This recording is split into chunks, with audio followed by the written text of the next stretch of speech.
Hello everyone, this is Kathleen and I'm here with the inside covers of all of these cereal box journals that I am making. So I have been hard at work and these have been waiting, but they're next on the list, and so I'm going to get the inside covers done so that I have all of the signatures for each of the books that are ready to be sewn in, but I couldn't sew them in until I had done the inside covers. So I have, the signatures. There's just one. These are just going to be more inexpensive. It's still going to be expensive, but honestly, they're going to be less than a full-blown journal. So yeah, so the inside, these are just cereal boxes. You remember I have two videos of how I made the outside, so I will link those down in the description, and you can go check those videos if you're interested in the collage on the front. But we need to finish the inside, and so I am going to do that. This is my prototype. I finished one because each of them is going to be made essentially the same way on the same pattern, and this is the pattern. It was a cracker box, actually, black, and so I wanted to do a little bit of a light goth journal. So that's what this is. It's not really heavy goth, but just kind of a black and white, kind of a dark floral vintage. So yeah, so this is the way they're going to, each of them obviously not going to be goth, but they're going to follow this template. So I have the collage on the front. We're going to have a button closure and a hair tie, and then inside, so what I've done is decoupaged dictionary page on the inside, and then I've done just a little bit of stenciling and stamping here on the back, because on the front I'm going to put a large library type pocket with some ephemera in this first pocket.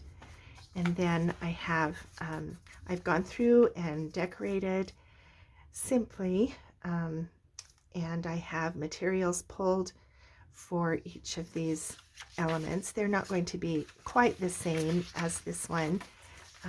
For instance, here's a fold over cluster pocket. Each of them will have one of those. A corner book page pocket tuck. Each of them will have one of those. Each of them has one of these. The papers are largely the same. Each of them has a pretty calendar center, and then I'm doing a cluster belly band for each of them. And then it just kind of repeats going to the back. So each of them will have another book page pocket like this, and a little corner tuck like that. So yeah, so that's the way I'm going to decorate them. And then on the back cover, I will do this stenciling and stamping. So let me show you the next step then, is to take care of the inside. And I have already done that for these. So these are already completed, and I have one more step, which is to sand the edges and distress with some ink, and then we'll do the stenciling and stamping on each one. So let me show you how to do the sanding. So when we complete the gluing for this one, then we'll come along and cut it out. I guess I should have saved that step to show you, but you know how to cut. With scissors, you just cut it out around the edge. But then sometimes, that leaves little, it'll show you where you need, if you need some more glue on the corners. The corners are the hardest sometimes to complete. But the best thing at this point, I think now, this is what I do anyway, is to come along and just give that just a little bit of a sand, and it evens out your cut, smooths it, and it prepares the paper to accept that ink along the edge and makes it nice. You don't want to do it too much, because you don't want to wear it out, but just give it a little bit of a rub. Okay, and then take a little tack cloth and just come along and remove that dust, get it off the desk. Okay, so you know me, I love my sandpaper.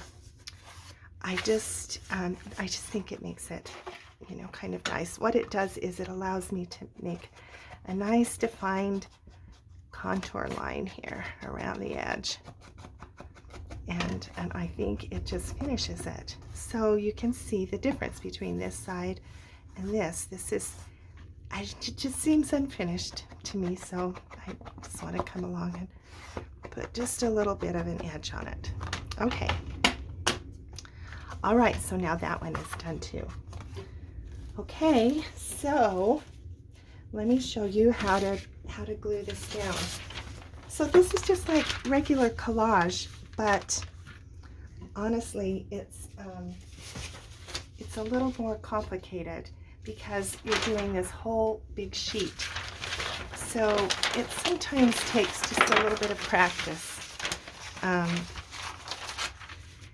And you can do it both ways. You can put the glue on the cardboard and then put the paper on, but because we have, again, these lines that have to be straight, I'm going to put the glue on the paper and then put the cover down like this so that I can make sure that my lines are straight. I could just trim this, and then I would have a straight line. But I think that I've done the other ones this way. Now, one of the other problems that we have kind of going here is that dictionary page is very thin, and so it's going to, so I'm going to use Mod Podge instead of texture paste just because it's cheaper. Not texture paste, I mean matte gel medium. Mod Podge is cheaper, and it uses a lot to do this, and so I'm trying to save my pennies where I can and keep the cost of these journals down.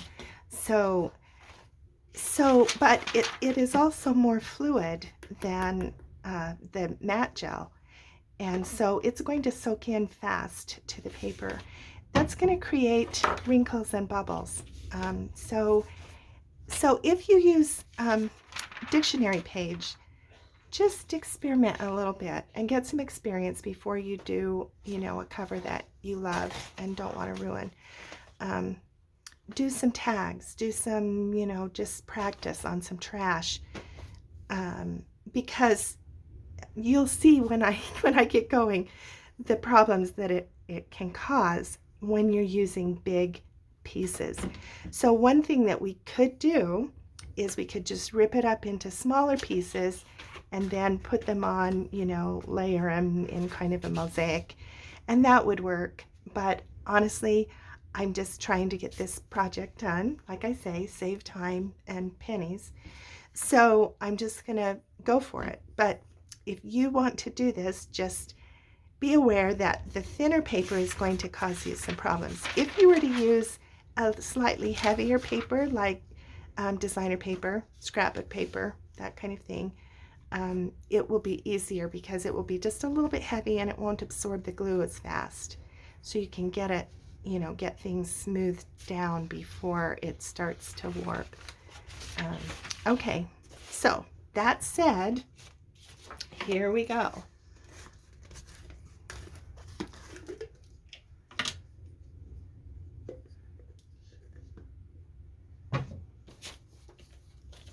So I'm going to try to work fast.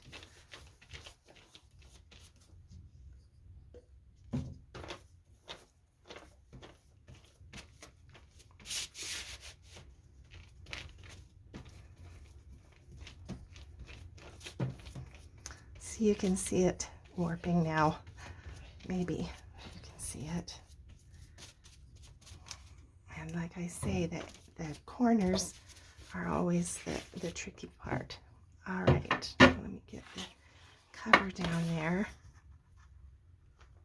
I'm just going to line it up with the edge of that printing.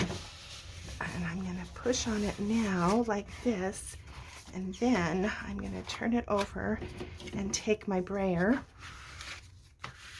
and smooth the bubbles out. Now again, I can't push hard because now this paper is wet and I don't want to tear it, but I do want to try to get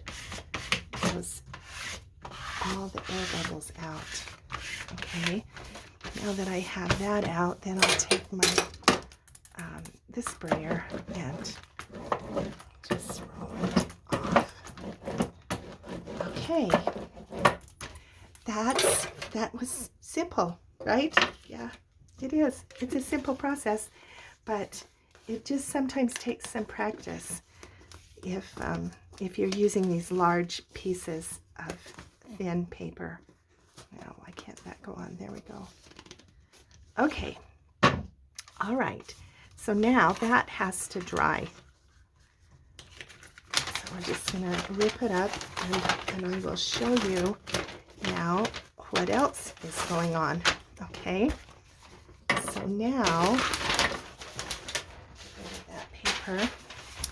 So you can see that this has just completely warped the cover, but that's okay because it's warping because this side, do you remember I talked about how you collage on both sides, it creates a balance in the weight? Yeah, this side now has moisture on one side and it's dry on the other side, and that's what's going to make it warp. Once this dries, then it will be more balanced again. Especially here on the front, because when we put this collage on there, then it warped this side because the other side had nothing on it. So it's gonna dry and balance out and be okay. Okay, so now what we need to do is just trim this around the edge. And as you cut, if you kind of don't cut straight like this, but if you angle the scissors just a little bit to this side, then you'll get a better cut. And then carefully come around the corner, and then again kind of keep the scissors at a little bit of an angle around that corner.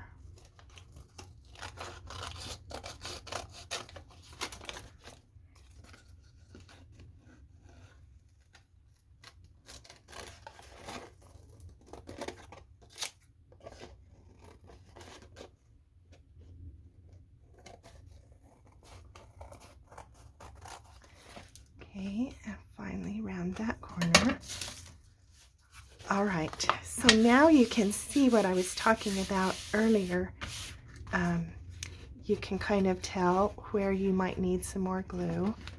If you kind of come along, see, like right there, there's just a little bit of a gap there. So if there's still paint on your brush, then you can kind of come in and put some more glue and smooth that down. Right, and I won't sand this now because this is now very soft and I don't want to tear it. And so I'm going to let it dry and then I'll come back and sand it and distress it like the other ones. But there. Okay, now they're all done. All right, let me wrap this in a baby wipe until I can get to some water to clean it, because I don't want that to dry. So we'll just wrap it up. All right, and put it over here out of the way. Okay, so that one needs to dry, but now we're ready to do, let me make sure that I know where all the back covers are. Okay, they're all upright. So now we just need to start stenciling and stamping. So this one is home, it's feminine. So I'm going to use, I think probably with all of them, I'm just gonna use this design.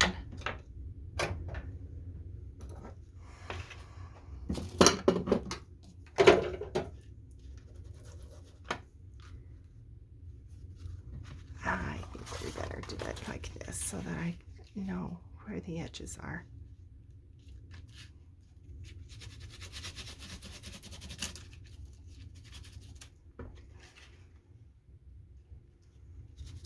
And I kind of come in a Z or a triangle, you know, kind of some kind like that. Okay.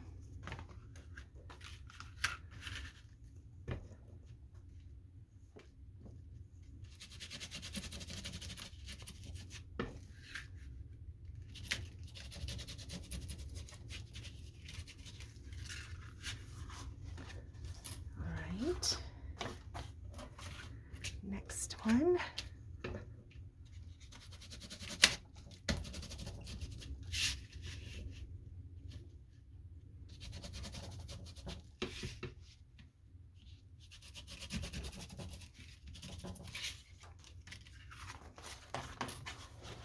There's 3.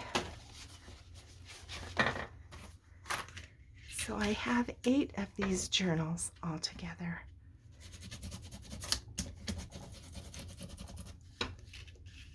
And in case you haven't been here when I explained what these journals were for, I am doing a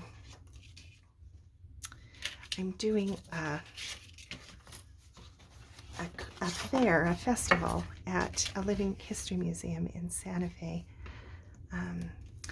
about the 3rd week in June or so.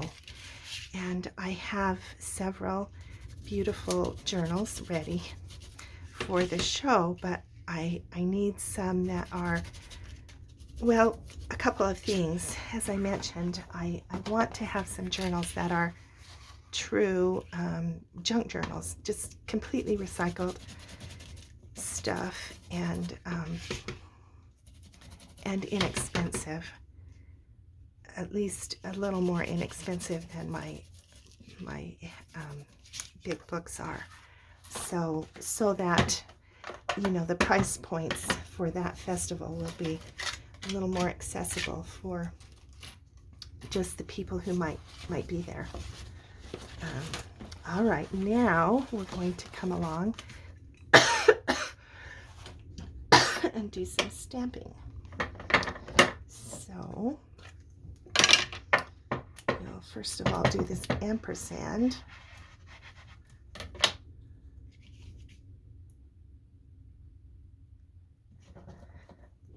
Okay, I need to tell you that this design is somewhat deliberate. Oh gosh, that didn't turn out very well, but you know, sometimes things are random and we go with it. So I'll be more careful on the next one. I won't stop and explain, you know, the whole thing now. I will try to do a video about it, about composition when you're creating something. But one of the things that is easy to remember when you're putting something like this together is, I think maybe I'll use the brown again on this flower and put it on the other side. Let me get this down and then I'll explain what I'm talking about.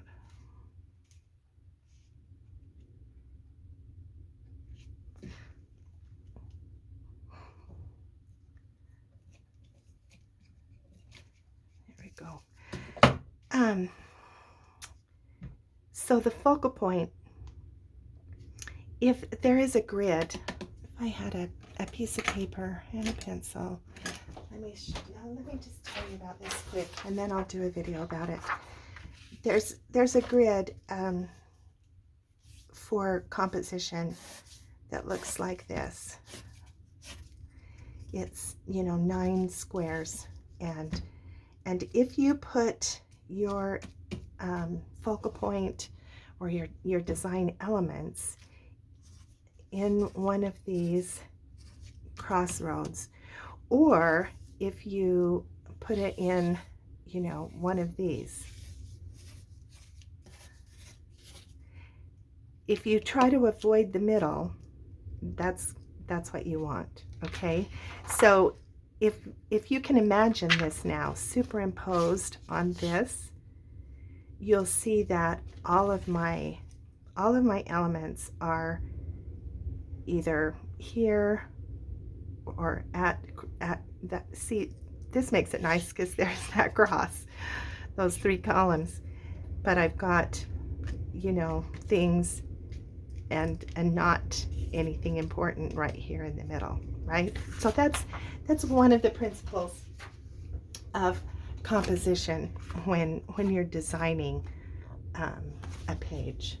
Okay, all right, let's try this again.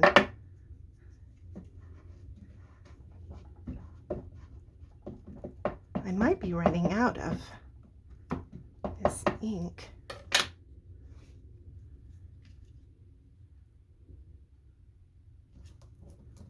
Okay, so I'm kind of going for this lower left third.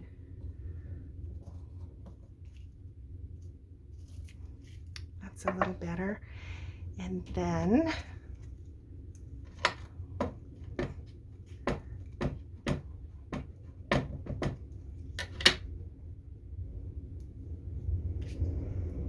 this is again going to be in the bottom third.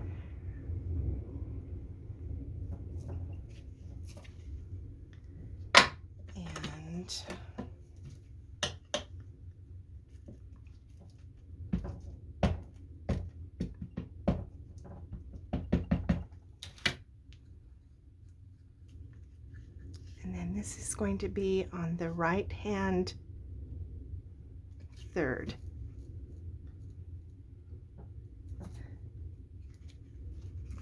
Okay. All right, let's do, what's the time? Oh gosh. We'll do another couple. You don't have to watch me do them all, I guess. I can do the others off camera and then just show you. The next step will be to sew the signatures into the journal, and then decorate them. So we'll do some of that together. I'm not really sure if I want to show you the well, this side is not stamping. That's disappointing. So we're gonna have to, how did I handle it on that other one? Yeah, removed that. We may have to put something additional over there, which we can do later. Anyway, so you're getting the idea, I hope. This is, you know, when you can do something in like an assembly line kind of thing. I don't usually make journals like that, but this is kind of a particular situation.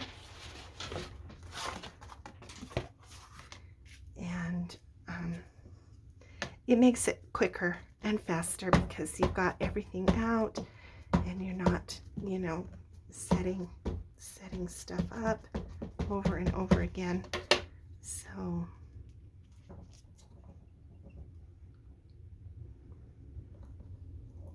anyway, as I was saying, I will sew all the signatures in next. I don't know if you all know how to do that. If you need a video on that, I know Kate, my daughter-in-law, Kate's Junk Journals, she has, oh, that was the wrong ink. Oh well, we'll do brown on this one. She has a video that shows you how to sew signatures in. If I can find it, I'll link it. But if you need that video from me, then please make a comment, and I'll try to do a video on. I'll leave one of these and do a video. Otherwise, if you're satisfied with, you know, understanding about how to sew the signatures, then I won't need to bother with that. And then I know that many of you gave me some feedback about liking to watch me decorate a page, for instance, or how to decorate a naked journal. And so I will do several videos about decorating these. I forgot to put the stamp on this one, the flower stamp, so let me add that.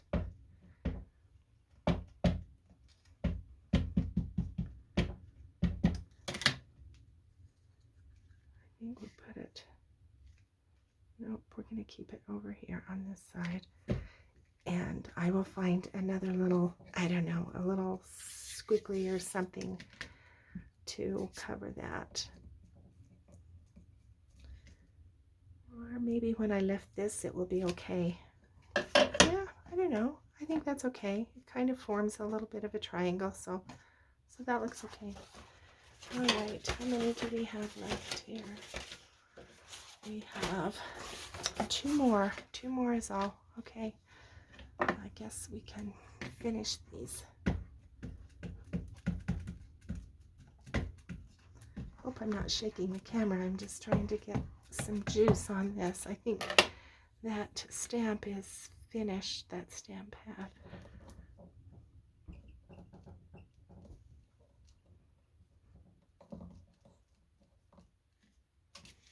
There, that one's better. All right. And this is black.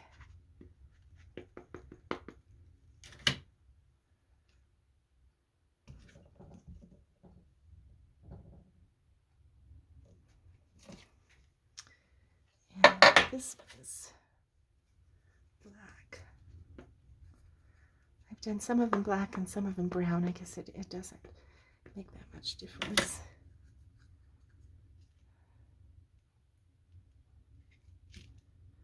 Okay, I'm trying to keep this in this, you know, when you think of those, the H, the grid, trying to keep it on that line, this right hand third. There we go. All right, one more.